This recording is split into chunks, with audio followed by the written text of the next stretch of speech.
자, 오장 투자 전략도 미리 잡아봐야죠. 알파경제 김종효 이사 나와 있습니다. 어서 오세요. 네, 안녕하십니까. 네. 자, 오늘 할 얘기가 많은데 뭐부터 가야 되죠? 일단은 기업도 있는데 이건 뒤에 얘기할 게 또 있어서 아니 먼저는 우리 세금 문제가 제일 궁금해요. 알파경제 단독으로 뭘 아침에 쓰신 것 같은데 무슨 내용? 근데 아까 좀 전에 이 최인석 전문가도 얘기해 주셨는데 네. 결국 공이 대통령에게 넘어갔다. 대주주 양도세 과세 기준의 가액이 어떻게 될 것인가? 네, 그러니까 최종 결정은 이제 대통령에게 넘어갔다는 것이고, 뭐 저희가 이제 취재한 내용에 따르면 대통령이 여기에 관여한 바가 없다. 아직까지는. 그래서 이제 사전에 그 논의될 때 관여한 바가 없다? 네. 아니면은 그러니까 저희 취재는 기재부가 주도한 아니고 50억에서 10억으로 낮추는 거는 기재부 기획재정부 주도하에 그렇습니다.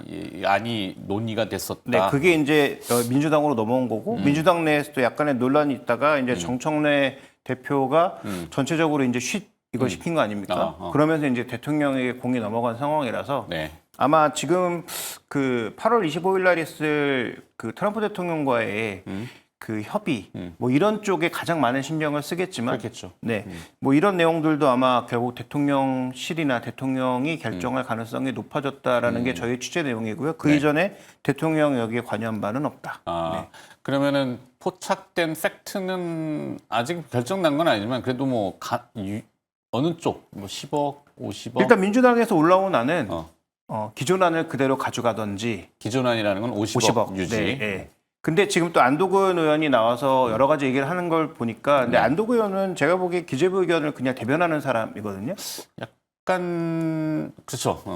그래서 지금 안도근 의원이 새롭게 나온 의견은 뭐냐면 전체 금액으로 하자는 거예요. 종목별로 하지 말고 전체 금액으로 그러니까 그 1인당 총 주식을 얼마나 갖고 있느냐를 가지고 이제 대주주를 한번 따져보자는 거예요. 무슨 소리야 그게? 코스피 대주주라는 게 왜 저러는 거예요? 그러니까 제가 저희가 취재한 바에 따르면 이거 그냥 기재부 의견을 대변하는 의원일 가능성이 높다라는 거고요. 찬성 쪽, 그다음에 이제 반대쪽. 하여튼 그러니까 찬반이라기보다는 기재부 쪽에서는 계속 그러니까 예전에 윤석열 대통령이 50억으로 올렸을 때도 엄청난 반대가 있었지만 찍어 누르고 추경호 그때 그 당시에 경제부총리가 총대를 매서 따라간 거였고 지금 현재 구간에서는 기재부가 누르는 사람이 없으니 자기들 마음대로 결정을 한 거고 구현철 부총리는 아무 역할을 못했고 이번에 또 가서 회담에도 아무 역할도 못했고 이런 이제 스토리가 돌아간다는 거죠. 네, 그러니까 이게 10억으로 가는 건 조세형 하여튼 다 저처하고 일단은 지금 재정이 펑크나는 부분을 메워야 된다. 그게 윤석열 정부 때 50억으로 그 기준을 올리는 바람에 세수가 더 부족해졌다라고 주장하면서 10억으로 낮춰서 세를 징구를 더 해야 된다. 이렇게 주장하는 건가? 팩트는 기재부가 그때도 엄청난 반대를 했지만 그때는 정부가 찍어 눌러서 그냥 넘어간 거고 그래서 언제든지 이거 다시 원복시키려고 노리고 있었는데 이번에 세제 개편안에 적극적으로 이걸 집어넣고 딱 증시가 조정받을 만한 타이밍에 관세가 발표될 만한 타이밍에 여기 쓱 집어넣은 것이다. 이게 이제 팩트라는 거죠. 오케이. 그래서 어쨌든 기재부 안은 아마 대통령 결정에 따라서 그냥 묵살될 가능성도 있다. 그다음에 민주당에서 올라간 두 가지 안은 30억 안, 그다음에 기존안을 유지하는 것 두 가지가 올라가 있는데 그 중에서 선택할지 대통령이 아예 또 다른 선택을 할지는 지켜볼 필요가 있다는 것이죠. 30억 웃기다니까요. 그게 기준도 없고 하여튼 그건 좀 이상하다. 10억을 강행하든지 50억을 유예하든지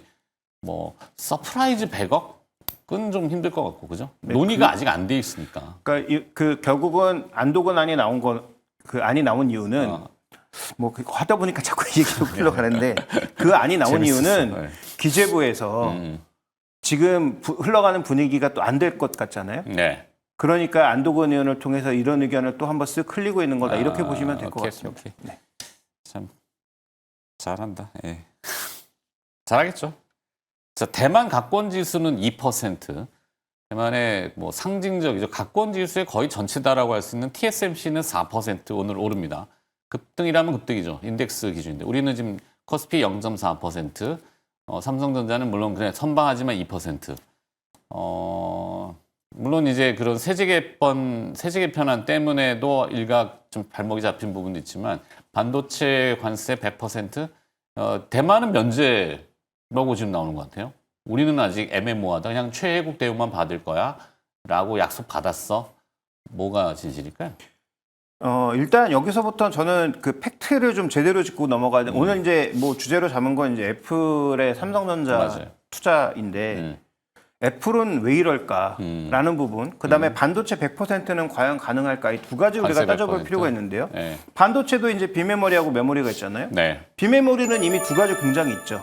TSMC 애리조나 공장이 있고 이미 가동 중이고, 그다음에 삼성전자의 오스틴 공장도 이미 가동 중 아닙니까? 네. 그러니까 비메모리는 이 두 업체는 받을 게 없어요. 이미 미국에 공장이 있고 미국에서 생산 중이니까. 그런데 디램은 미국에 공장이 단 하나라도 지금 있나? 전무하죠. 네. 아예 없어요. 지금 하이닉스가 짓겠다는 공장 뭡니까? 2028년부터 생산하는데 그 패키징 공장이거든요. 아. HBM은 그때도 안 만들어요, 미국에서. 그러면 HBM을 만들 수 있는 회사? 단 하나 마이크론인데 마이크론도 지금은 전량 어디서 생산합니까? 대만. 그렇죠. 일본. 생산 기지가 퍼져 있죠. 네, 그다음에 싱가포르에 싱가포르. 연구소가 있고. 네. 그래서 이런 과정이니까 지금 미국에서 디램을 생산하는 업체는 아무 데도 없어요. 100% 관세? 미국이 다 뒤집어 쓰겠다는 얘기입니다. 자폭이다. 네. 그래서 그건 이제 불가능하고, 그래서 지금 현재 구간에서 그러면 28년도에 공장 만드는 하이닉스도 면제해 주는 건지, 아. 아니면 디램은 없지만 비메모리만 있는 TSMC하고 삼성전자만 면제해 주는 건지도 전부 불분명하죠. 아. 그러니까 트럼프 대통령 얘기는 그냥 나오는 숫자들은 제가 보기엔 무시하시면 됩니다. 디테일도 없고 네. 그냥 일단 한번 질러 보는 거예요. 그다음에 일단 말씀하셨던 것처럼 우리가 최애국 대우를 받기로 이미 된 상황이니 네네. TSMC는 안 주고 우리는 100%다, 이런 건 없다. 오케이. 네, 그렇게 봐야 될 것 같습니다. 거기 이제 이재명 대통령과의 이제 정상회담을 앞두고 슬쩍 뭐 포석 하나 깔아놓고 이제 이것도 뭐 탁 뭐 만나면서 클리어 뭐 이렇게. 그러니까 삼성전자, SK하이닉스 보조금 안 주고 어. 최대한 돈 많이 투입해서 공장 다 만들어라. 그래서 원래 저희가 취재했던, 뭐 산업부에서 취재했던 바에 따르면 네. 4월 달에 테일러 공장을 거의 90%를 지어놓고 추가적으로 이제 언제 가동하느냐 얘기가 나왔을 때 원래는 하이브리드로 디램까지 생산하는 것을 논의를 하다가 네. 이 논의 자체가 드랍됐거든요. 왜냐하면 디램 생산이 한국 경제에 차지하는 바가 워낙 높으니까 이것마저 미국으로 가져가면 안 된다라는 의견이 팽배해서 네. 디램 쪽은 여전히 안 될 가능성이 높지만 이런 것들을 포석에 둔 하나의 이제 포석거리가 아닌가라고 볼 수가 있겠고, TSMC도 지금 공식적으로 TSMC는 얘기하지 않고 있지만 미국 내에서 먼저 흘러나온 게 3천억 불 투자 또 얘기가 나오고 있는 거잖아요. 그렇죠.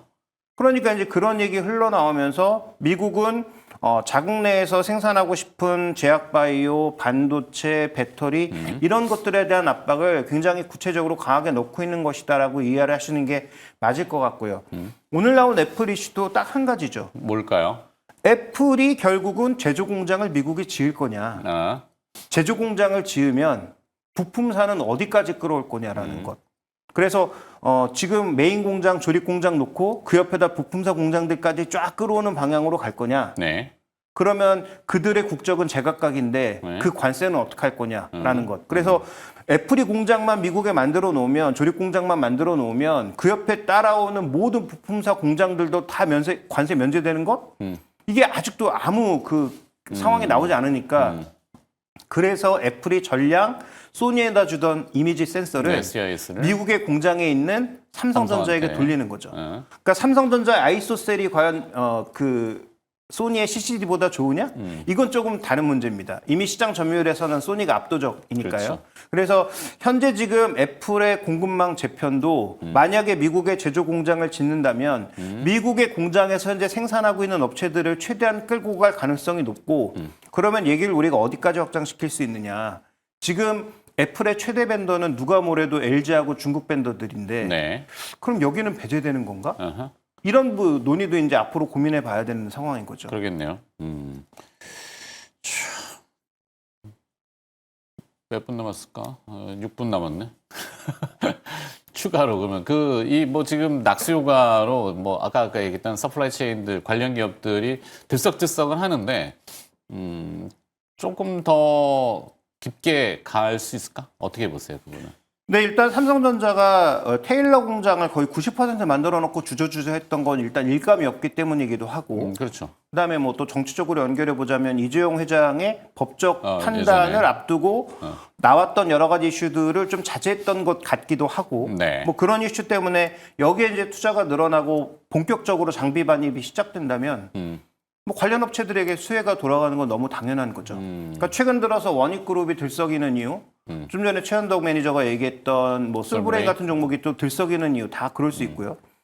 그 다음에 가장 먼저 움직였던 종목은 그동안 여러 번 말씀드렸던 종목이 있잖아요. 한솔케미칼처럼 반도체 가장 앞단에서 움직이는 반도체 전구체라고 하는 반도체 프리커서를 만드는 한솔케미칼이 가장 먼저 주가가 움직였고 그다음에 ENF 테크놀로지 같은 종목이 가장 먼저 주가가 움직였지 않습니까? 네. 그러니까 그런 종목군으로 먼저 움직인 거고 이제부터 장비 반입이 테일러 공장으로 시작이 되면 여러 번 언급드렸던 대로 대형 업체들 뭐 랩리서치나 어플라이드 머티리얼이나 이런 쪽도 당연히 수혜가 돌아갈 거고 네. 국내에서는 원익그룹이 가장 뭐 그 최선두에 쓸 수 있고 그다음에 이제 뭐 솔브레인 같은 업체들도 비메모리 쪽이니까 당연히 수혜를 받을 수 있고 그다음에 또 하나 생각해봐야 될 건 여기 이제 2나노, 3나노 최신 공장이라는 거 아니에요? 네. 그러면 이런 최신 공장에 또 하나 우리가 살펴봐야 될 건 결국은 불순물을 없애는 것이 핵심 포인트이기 때문에 이오테크닉스 같은 소위 이제 레이저 공정, 어닐링 공정을 담당하고 있는 이런 업체들의 수혜도 당연히 늘어날 수밖에 없다. 저는 뭐 그런 관점에서 보고 있기 때문에 상대적으로 지금 주가 관점에서 또 이익 관점에서 제가 메리트가 있다고 생각하는 건 이오테크닉스 같은 종목을 좀 봐야 되지 않을까. 주가는 이미 좀 꽤 반응해서 올라왔는데. 그렇게 올라가요? 많이 올라갔다라고 보기 좀 힘들 것 같습니다. 아직. 그래요. 지켜봐야죠. 뭐 어떻게 될지 매번 그렇게 잘 되기를. 자, 지난번에 HJ 그러니까 삼성전자와 애플 얘기는 요 정도. 거기에 추가로 뭐 기업은 이미 하셨고 했어요? 토픽? 네, 맞습니다. 기업을 이오테크닉스. 이오테크닉스. 네네. 저는 좀 헷갈리는 이오테크닉스. 네. 어떻게 해? 네. 저는 뭐 말씀드렸다시피 지금 이 레이저 장비라는 게 과거에는 삼성전자 반도체 이름 새겨주는 그런 장비였지만 마킹, 네. 마커. 레이저 마커였지만 지금은 장비가 어닐링으로 확대되면서 지금 뭐 수소 어닐링이든 레이저 어닐링이든 이런 어닐링 장비의 중요성은 2나노, 3나노로 가면 갈수록 높아질 수밖에 없다. 즉 요만한 불순물 하나가 수율을 결정하는 핵심이다라고 봐야 되기 때문에 삼성전자가 결국 2나노, 3나노를 잘하려면 불순물 제거를 잘해야 된다라는 거죠. 그런 차원에서 레이저 어닐링 쪽에 뭐 삼성전자와 계속 붙어가고 있는 이오테크닉스는 뭐 최근에 주가가 올랐다는 얘기는 저는 뭐 동의할 수 없고 좀 더 올라갈 여지가 많지 않겠는가 이렇게 보고 있습니다. 네, 뭐 실적이나 뭐 수주를 계속 공시를 해준다면은 저 주가 상승, 추가 상승이 타당한 근거가 되겠죠. 근데 과거에 취재하러 갔을 때 네. 취지가 되든가요? 그 뭐 장비도 안 보여주고 그러잖아요. 이 업체는 뭐 말씀하셨다시피 취에 굉장히 이렇게 밀어내는 쪽이지만 더 중요한 건 자기네들이 좋아지는 걸 어디 가서 얘기하지 말라고 얘기하는 대표적인 회사입니다. 왜 그런지 모르겠어. 뭐 하여튼 예전에는 참 뭐 클리어한 부분이 있었는데 지켜볼게요, 잘. 네. 그러면 또 이제 삼성과 애플은 여기까지 그리고 기업까지 하고 지난번에 HJ 중공업 조선에서 네. 오 히트 쳤어. 아니 근데 원래 이거는 뭐 제가 회사가 종목을 뭐 이렇게 하시는 분은 아니지만 제가 예전에 이제 말씀드렸던 건 이렇게 빅3가 도크가 가득 차 있으니 그러면 세일감이 들어왔을 때 누군가 블록이라도 만들어줘야 되는 거 아니냐. 네. 근데 제가 한 2달쯤 전에 세진중공업 리포트가 나왔을 때 이거 좀 굉장히 좀 볼만한 리포트다. 그래서 세진중공업도 그렇고 현대 HD현대 그룹 중에서도 그 블록을 만드는 회사들 있잖아요. 네. 그런 이 조선 블록을 만드는 회사들 쪽을 좀 주목해 볼 필요가 있는데 HJ중공업이나 SK오션플랜트가 가지고 있는 조선 부분. 이게 한 8,000TU급 정도? 그러니까 아주 대형은 아니고 네. 준대형 정도의 급을 만들 수 있는 도크가 여전히 살아있다는 거죠. 그러면 여기서 뭐 블럭을 만들어서 가지고 오든 상대적으로 조금 낮은 급의 그럴 배를 만들 수 있는 그런 여러 가지 회사들에게도 혜택이 좀 돌아가지 않을까. 특히 이제 부산을 우리가 해수부도 내려보내고 네. 북극 항로를 개척하는 데 있어서 이제 가장 뭐 선두 기지로 삼겠다고 하는데 그러면 뭐 제가 보기엔 장기적으로는 HMM도 내려갈 가능성이 없지 않다라고 봐야 되고 그러면 영도조선소를 포함한 그쪽에 놀고 있는 조선시설들을 재가동시킬 가능성은 굉장히 높아지고 있는 구간이니까 네. 그러면 지금 그 3대 조선사 말고 가장 그 다음 급의 배를 만들 수 있는 HJ중공업도 한번 주목해 볼 필요는 있다라고 말씀을 드렸고 이게 뭐 시총이 높은 기업도 아니고 이익이 높은 기업이 아니니까 제가 뭐 관심주라고 말씀드릴 순 없는데 아직도 없는데 어쨌든 그런 흐름으로 지금 주가가 올라가는 게 아닌가 정도를 보고 있는 거죠. 언뜻 듣기에는 관심주처럼 들려가지고 8월 4일 날 얘기를 하셨는데 예. 하여튼 저 기억이 잘 나서 오늘 여기까지 듣도록 하겠습니다. 알파경제 김종혜 이사와 함께 시장 얘기 좀 더 들어봤습니다. 고맙습니다.